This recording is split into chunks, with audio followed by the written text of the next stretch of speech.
Nathalie Levman, Avocate Conseil, Senior Counsel, Criminal Law Policy Section, and also Ellen Wiltsey-Brown, Counsel, Criminal Law Policy Section, the same section. So welcome to you. Being with us, we will count on you for any technical information that we require on any of the amendments or anything that any of the members want clarified, or even me as the chair wish to have clarified.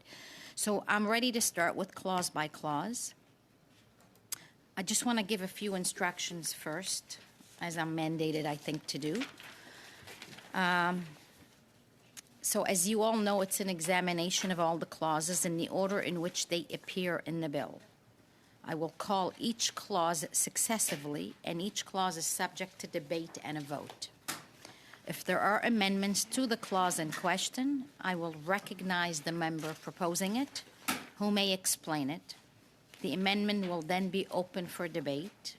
When no further members wish to intervene, the amendment will be voted on. Amendments will be considered in the order in which they appear in the bill or in the package each member received from the clerk. Members should note that amendments must be submitted in writing to the clerk of the committee. The chair will go slowly to allow all members to follow the proceedings properly. Amendments have been given a number in the top right corner to indicate which party submitted them. Once an amendment is moved, unanimous consent is required in order to withdraw it. During debate on an amendment, members are permitted to move sub-amendments. These sub-amendments must be submitted in writing. They do not require the approval of the mover of the amendment. Only one sub-amendment may be considered at a time, and that sub-amendment cannot be amended. When a sub-amendment is moved to an amendment, it is voted on first. Then another sub-amendment may be moved, or the committee may consider the main amendment and vote on it. Once every clause has been voted on, the committee will consider and vote on the title and then the bill itself. If amendments are adopted, in order to reprint the bill is required so that the House has a proper copy for use at a report stage. Finally, the committee will have to order the chair to report the bill to the House.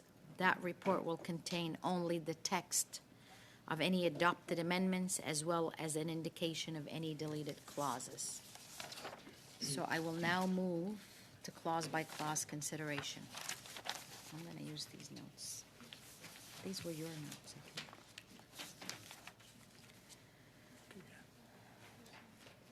So before the chair, that's me, calls clause 1, there's an amendment on page 1 of the package seeking to create a new clause 0.1. Mr. Maloney, would you like to move G-1? Yes, I would, Madam Chair. Thank you. This is a straightforward amendment which seeks to amend the code to require that anybody convicted under this new offense be subject to their name be added to the prohibition order, whereas offended is convicted with respect to gun prohibition.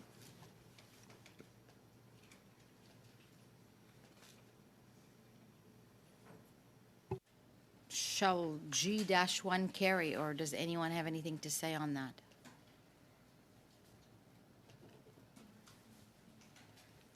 Okay, shall G-1 carry as amended? Yes. I'm sorry, just carry? Yes. Okay. So it is carried. Now we go to clause 1. G-2. Mr. Maloney. Yeah, I would, Madam Chair, I would like to move this amendment. It's a substantive amendment, and I believe that it reflects a lot of the evidence that we heard before us over the course of the discussion in the last few weeks. and reflects consultations that have taken place in the process leading up to the discussion of this piece of legislation. It reflects, for example, the what we've been referring to as the Scottish approach. It changes the nature of offense. It focuses more on the accused. It addresses concerns that were raised throughout our discussion, which might, as previously proposed, result in victim reliving some of these horrors that they had been put through, and I think that the amendment is quite comprehensive, changes some of the terminology, and captures much of the language that we all, I believe, supported during the course of our debate. So I will leave it there, Madam Chair, and look forward to hearing from others. Thank you. So before, Mr. Fortin. So before we continue, I have to inform you, if G2 is adopted, BQ1, BQ2, BQ3, Lib1, BQ4, BQ5, CPC1, and BQ6 cannot be moved. Cannot be moved due to a line conflict.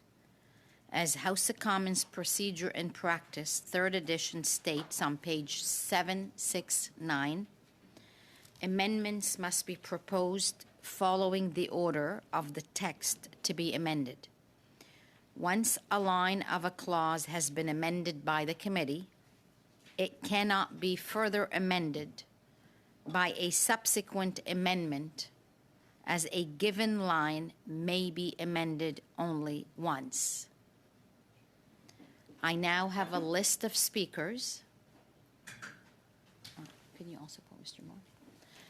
And before we go to the list of speakers, I'm personally going to ask the staff that is here to support us to provide us a bit of a technical explanation.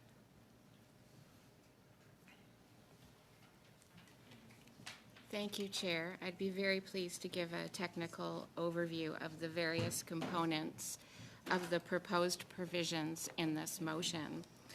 So, this proposed coercive control offense would prohibit engaging in a pattern of conduct, which is the act element of the offense, with intent to cause the accused's intimate partner to believe their physical or psychological safety is threatened, or being reckless as to whether their pattern of conduct could have this effect.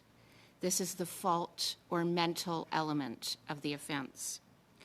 In respect of the mental element, proposed subsection 264.011, a person who intends to cause their intimate partner to believe their safety is threatened either desires that outcome or is virtually certain that their conduct will result in that outcome. A person who is reckless as to whether their conduct could cause their intimate partner to believe their safety is threatened is aware that their conduct is likely to have that result and proceeds to engage in the conduct despite that risk. This approach is closely modeled on the mental element in Scotland's domestic abuse offense, but uses terminology that has meaning in Canadian criminal law.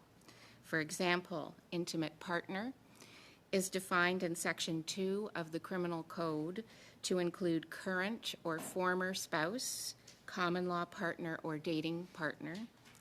Pattern has been interpreted in the context of the dangerous offender provisions to apply where conduct is engaged in at least twice.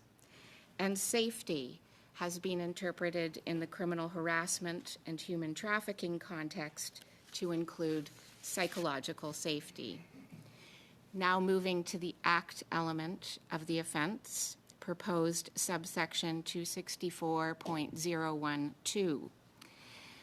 The act element is, as I've said, engaging in a pattern of conduct, and that is defined as any combination or repeated instances of any of three types of conduct. First, violence, including attempted and threatened violence towards the intimate partner's child, their animal, or anyone known to them.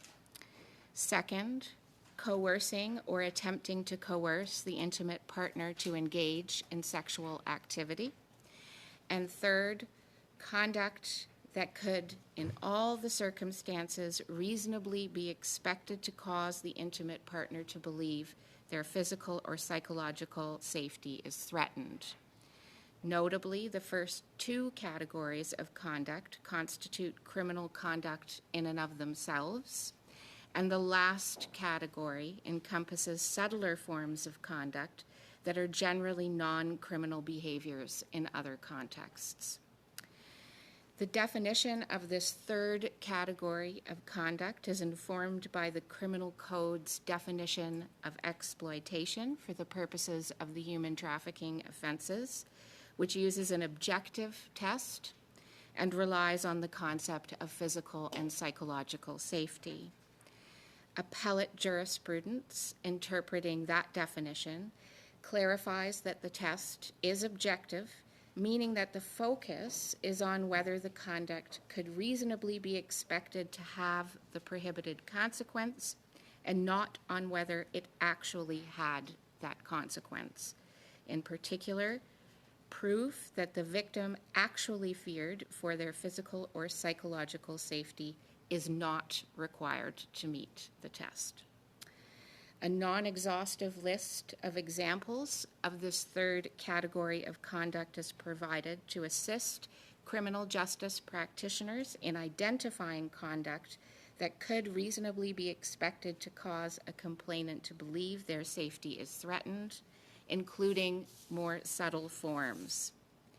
This list is informed by relevant legislation in other jurisdictions, as well as input from Justice Canada's 2023 engagement process, including the lived experiences of survivors. The list highlights that abusers may engage in subtle forms of abuse that do not constitute criminal offenses in and of themselves, and that may not be readily recognizable as coercive, particularly if considered out of context. This approach is also informed by the coercive control offenses that have been enacted in Scotland, New South Wales, and Queensland. Clear Act elements may also assist with interpreting and applying the offense. For example, courts may infer the offense's mental element from evidence that the accused repeatedly engaged in the prohibited conduct. Moving now to the interpretive provision, proposed subsection 264.013. This provision directs consideration of the nature of the relationship between the accused and the complainant, including whether the complainant was in a position of vulnerability in relation to the accused. This factor is to be considered when determining whether any conduct could reasonably be expected to cause the intimate partner to believe their safety is threatened. The purpose of this provision is to assist in minimizing opportunities for the offense to be weaponized against the victim by requiring consideration of the whole context of the offending, and in particular, any power imbalance between the accused and their intimate partner, which is generally present in relationships marked by coercive control. Situating the alleged conduct in the overall context of the relationship at issue could assist in identifying the true aggressor, including in cases involving mutual intimate partner violence allegations. Turning now to the penalty provision, proposed subsection 264.014,